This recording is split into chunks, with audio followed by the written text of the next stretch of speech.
সকলোকে আগতীয়াকৈ নতুন বছৰৰ শুভেচ্ছা জ্ঞাপন কৰিছোঁ আৰু অনাগত বছৰটো যেন সকলোৰে ভালকৈ যায় তাৰ কামনা কৰিছোঁ। আৰু এইবাৰ আমাৰ পূৰ্বাঞ্চলৰ প্ৰথমটো পিকনিক, পূৰ্বাঞ্চলৰ জীৱনৰ প্ৰথমটো পিকনিক খাবলৈ আহি আছোঁ।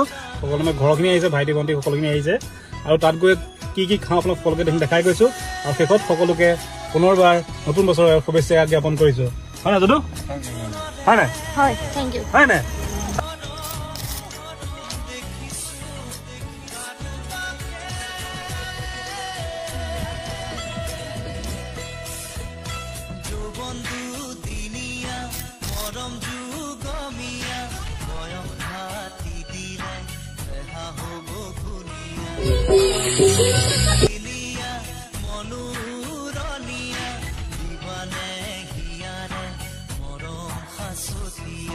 মৰমে বান্ধিব খোজে